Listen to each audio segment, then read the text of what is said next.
Asi Liza Entertainment ki online class maka chatra koina maths ki dewani class koi hongno tawjarge aduga koi ngasi tawjagadoriba class si maths ki yamna maruoiba chapter pudi yamna maruoiba ngatani adu mayamna kitang tap oiba chapter haitare hairiba factorization ki matang se hoji hypet class ma lo hojjarage koi aina hoji tawdoriba se factorization ki ni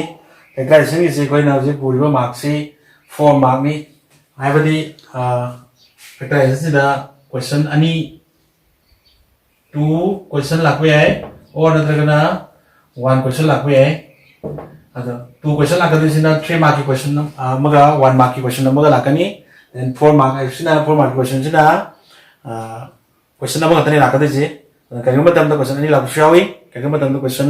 amakak laksu yawi adana question ama ani 2 question 1 question sina 3 mark plus 1 sina 4 mark haiba mark si mark pattern ni hai lakador basi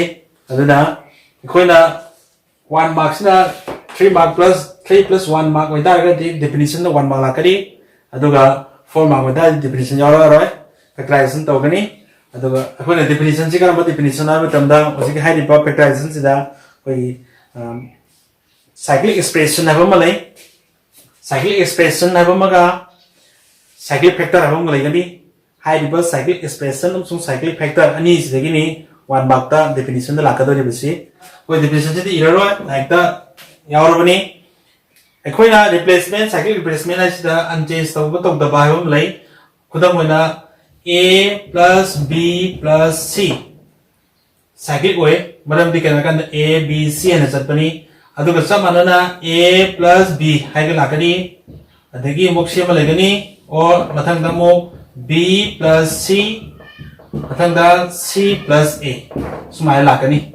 adagi mo a b b c c a sini sumai na lakpa masi bani koina cyclic expression ai ji maroida aikoina sidalei potida unchange oiba id masai a plus b plus c hai sida hariba magi factors sing hai tare hariba factors sing sida sigi expression si ma koina thama matamda onthok na matamda b plus c plus a sumai onthokpa aduga mathangda c plus a plus b onthokpa hariba magi result sing je amata unchange haidu homoi hai bani kaigoba hong ta ga di madu koina cyclic expression koroi adu hong da hai bani hong da sida maroi na koina nakadu si akoina sida iraguma tamda hoji hari sini ab a plus b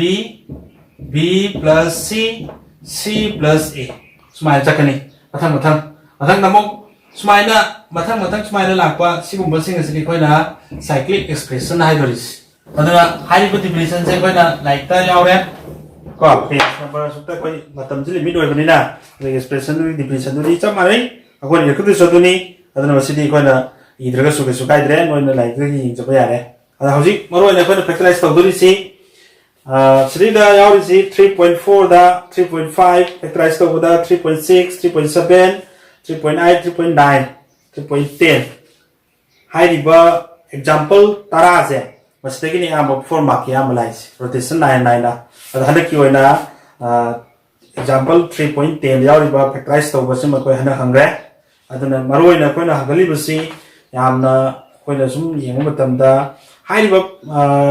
example sing jai tare example sing si maroina example sing si kamaina lake kamaina factorize to godage haibu ni koina object to gari si ada han bada example number 3.4 je koi yexi kamaina factorize to ge karigomba matamda exercise tagi yawi exercise tagi hangpo question karigomba matamda yawi adu exercise ki to si pasana amu tane pasana haitar gadi exercise yawi question ila ila ko na ko pye aduna ni one example sing je amara maru ois adu yawo han bagi 3.4 the yawi ba exercise example je masi exi a square bc plus b square mathang da kya c a c square A plus B plus twice AB C. Sini guys. Hai ba expression je. Sigumba expression je. Masi koina factorize ta kodoi. Factor sa do kodoi ni. Factor sa dong tam da masi gi koina plus ki mong tham ji expression ani OBI ahum OBI mari OBI ma gi tar pudu gi matu gi na product form ta han doi ni. Kamai ne koina punchun ga da ke kam mong tu ga da ge ha bu ni. Number 1 si lakpham du ni. Aham bada koina chida mana tawri basi sigi kaman lobo ya pot ama lagi ni hai di ba masing je koina A square B plus C hai basi bilangan b ba atai di loina bracket se thugai bi rani koina plus B square B ga C ga poina di B square C plus C ga C ga poina di B square A sini ada koina B square A je thambadi yai to koina sagi uhenge target sagi do A B has a go. Atana, they can have but the symbology B square A will never say, A B square and Tangani. B C A B and like mana. Plus, Matangamo, Sinapuri say C square A. C A is a second when not on the Galakani, C square A and Lakani. A C have the heavy at day. One of them go to Saki with the hydroid. Atana, Matanga Simapuri plus Anisha B C square having Sima. Then mathang daga doba twice A B C have se masi koina masi madile hana thamani magi twai moren punchil lape aba ma lor kini anu kada is mathang dauji combination hojik si lere sigi mo chida hai riba B plus C je masi dagi to pele mo chida gi makoi chida amma ani ahum chida puna product ma di common noi ba same ni maram ni kana si common lo do si bo sima adana C je bakar punchin banda ka oi kari B plus C habisma plus hojik B plus C ta na bani ko same li ji hojik ko na C ga pulu matam da hani du sum lai garani yaroi adodi khaidok bam da ka roi kari khaidok chi ge ni ko B C ta na B C ta na da ga di ko no ji lo do ri ka ma lo do posi kari no a matam da C ma ga lo ra C Sima galores ani sima adaga sigi amma ani ahum jada kamana malawin marani kana ganda high level B plus C z sigi form lakwan da yawna aduna hauji B square C sida B C square sida kaman lobo ya lobo sikari kari no ha matamda ani mukti yawbani kamana badi B z sida ani yawi sida amma yawi B amma lobani C amma yawi C ani yawi amma lobani kaman lobo ha bo sida aduna B ga C ga se kam lo thoni adu si tamirani hai bo se gi B C kam lo matan da lemo do si kana no ga C lo thokre B ani ri am lo thokra di B am le mo ro mase na smai na kam lo ba si hai bo kam lo ri bo se ni yen ga da ni yen no tan da la ko pot ni stress plus matan da kana si lo wai bani si da gi kari lo gre B lo thokre C lo thokre kya le mo re C ani le ba di am lo thokra di am le mo re Sima, adanya mo ahum jemput sini ada ni, ahum jemput sini apa kanda, ahum waktu yawi sih kan yawi, kaman nuan yawi sih, sudah su yawi, sudah su yawi, sudah su yawi, sudah ida si yawra yaw de, sudah si yawi, adu kaman lawu ya deh, sudah B yawra yaw de, adu lebih B yaw dalam ni lah sudah yawi, amma de yaw dalam lawu ya roh, yawi sih kaman lawu tar, kaman nuan bos mah, adu betul dah. A lo thok ke le ra B le ra B square le ra plus C square le ra ni plus jadi A thok ke twice B C le sim le ra ni sila next A square kam lo ba ya 3 plus B C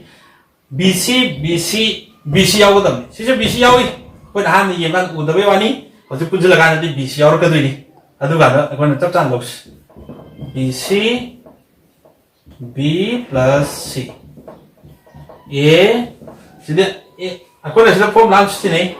karena formula A plus B whole square formula jadi A square plus twice AB plus B square C jika cap mana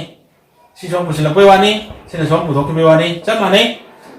sini A ni loro sini B ni loro twice AB cap mana tu lang tu dah kadi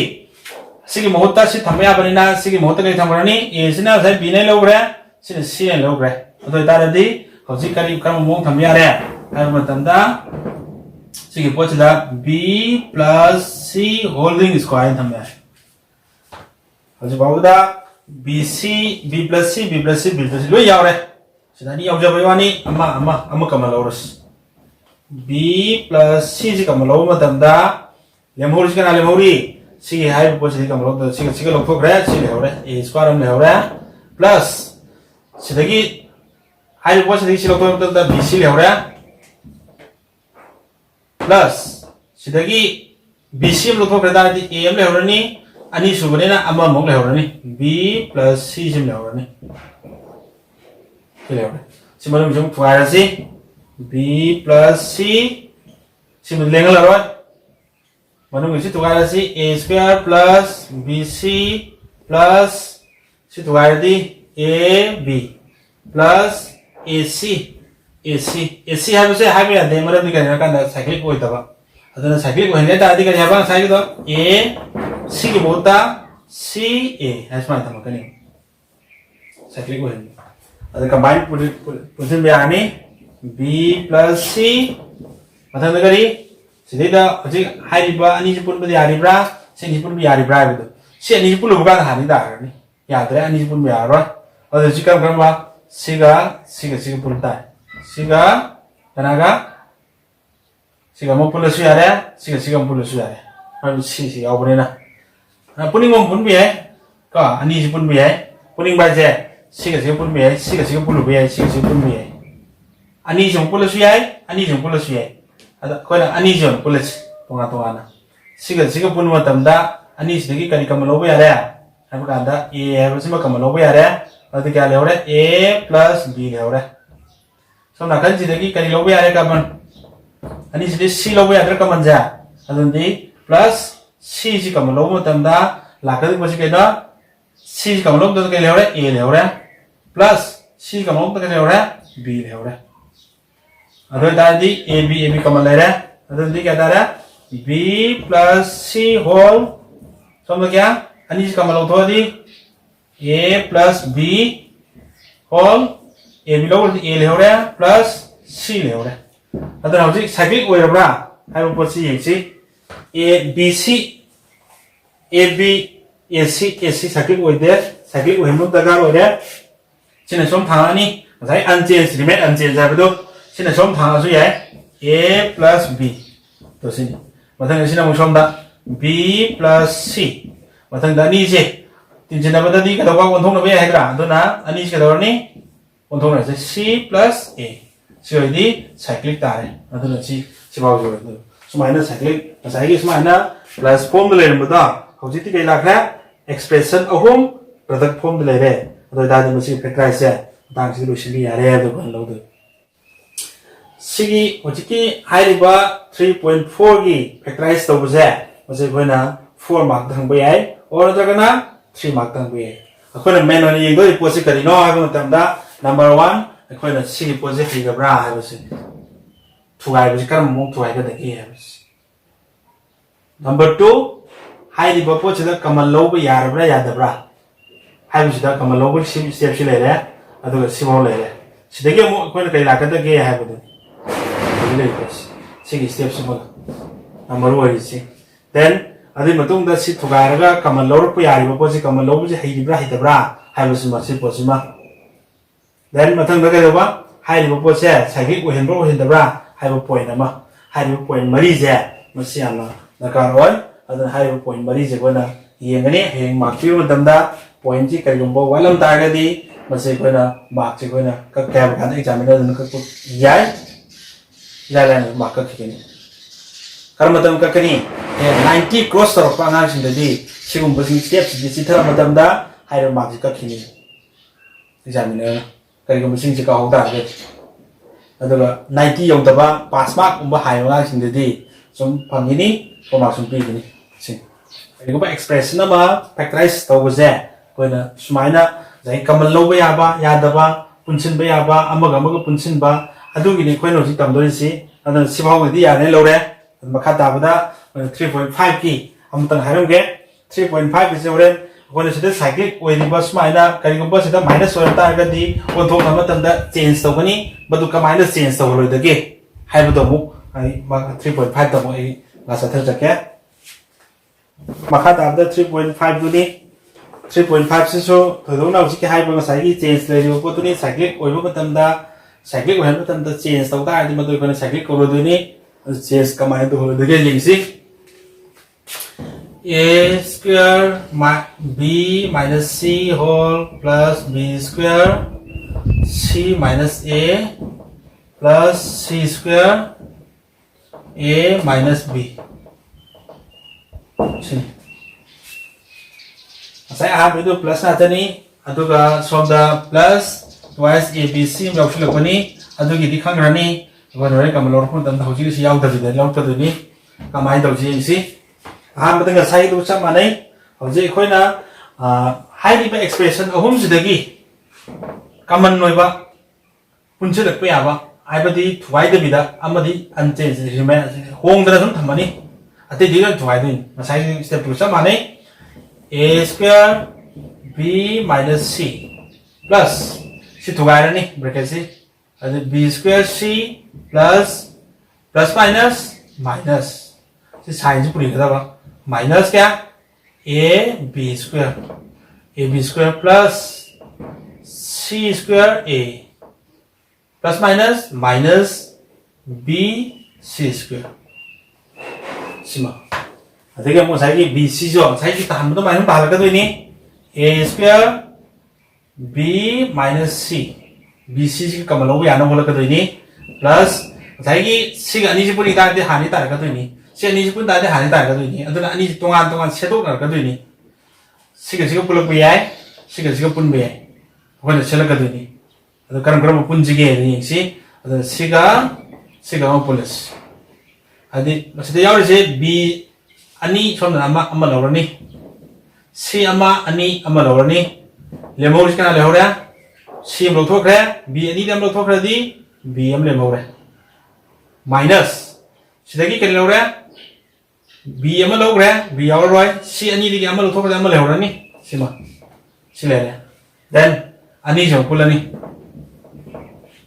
aduga ani ji pun matam da ani kam law ja ka ri lei hai matam da sida A yawi sida su A yawi B yawi B yaw de C yawi chom yaw de law ya roy e ka ta law ris A ze karam A law ga da ge si minus 1 law ga dra plus 1 law ga dra hai bu ko number 1 ni goris ko aduna Aku nak jika lawan ni minus lawan tu jika nak anda, nasi ini BC tanah beri minus A lawan tu minus A lawan ni minus A lawan macam dah jika lawan B square sih lawan ni B square. Aduh ga, som lagi si minus A lawan berapa na? Segi minus segi plus saya kali lawan ni minus lawan ni. Amdi minus plus minus tambah. Aduna yang tu berarti kalau orang c square. Habis BC lo yang orang tahu tahu sini BC B minus C with them B square minus C square ni kemana lah kata ke? Hai betul kau x. A square B minus C plus BC B minus C. C som tambah sih si formula lah kata tu ni na, sanggup kita aku potong dah ini tambah wani ko. Aduna A si tambah ni formula malai kan formula A square minus B square formula tu. Kali apa A minus B whole A plus B whole. Sini som tambah saya ke square deh. Aduna B square minus C square je. A minus B whole A plus B whole lah las. Andi kiri B minus C whole B plus C. How's it going to be A square minus B square in form rather should have punch into any A square minus B square though. Sit A ne low do any, sit B ne low do any. A motor can B thame, B motor can C thame. Smile A square minus B square though. B A minus B whole A plus B whole have a form ladder. When she comes minor, when she sees in a Sisi macam hafal lesu ya, bukan sedih dah. sumaina thamamba yai kesu kaide si sijinare habdu takwe wani then mathang da hojik already hojik akona senglo ure hairiba expression amma ani ahum jida b minus c b minus c b minus lo yaure already c ahum je kam lo thok pada ba b minus c kam lo re leore kya lo re a square le re plus bc le re sidagi plus minus ke le re a amaga b plus c le re b plus c le re hadi then makata rakuda 이거 하이리버 싱글시드 C 브래켓 두가이러시 사이드 마이나 B minus C 소나가리 A square plus BC minus AB plus CA 많이 사도니 ada je punchilasi ani jika ngomong tu punchilba ani pun beri adre nanti tongan tab tare siga pun kira siga pun kira pun tare ada ani je pun tare dikari siga pun lasi kailara B minus C sidagi B je sidagi B si kam loraba ani sidagi siana loraba atau tadi kailara B si kam loradi C minus A si lerani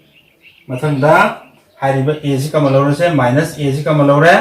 minus A si kam lore matamda kai lore C lerani plus minus minus kai lore A lerani to silere hojik hairiba ni sidagi kam lore C kam lore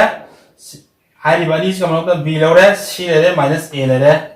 then mathangda minus A si kam lore matamda minus A auto di C plus C leore adagi amuk sidaida plus minus minus A ani lemdi amal auto kra amal leore siare hojik C ga manare ani jemu kamal lores B minus C whole samda kya C minus A sidana kari silere C minus A kamal kanda B minus A silere sidai dekho ni yegado si koi ji kana ko mukra di silo silambe ai ado bo cyclic oide maram ni kana kada b minus a so ko cyclic oide ba gawi cyclic abadi a minus b b minus c c minus a so ma saka ni adana hai bo pot sika de no ai ko ni si je on thong no bi dam ko de ko kai da kar o yam dam da b minus c sin le ni ado ga sida hai bo pot se minus oi ba na ba c minus a hai sida minus sama na puri bai tare ka minus sama na puri silaba ado tare di ani je change to ya da sumana hai riba ani je sign je ani je mathang phawna ga da ma da minus ma bani hai ri po se chak ma nai plus minus minus minus minus plus sidale machine ga sile machine ga chak ma na ga ni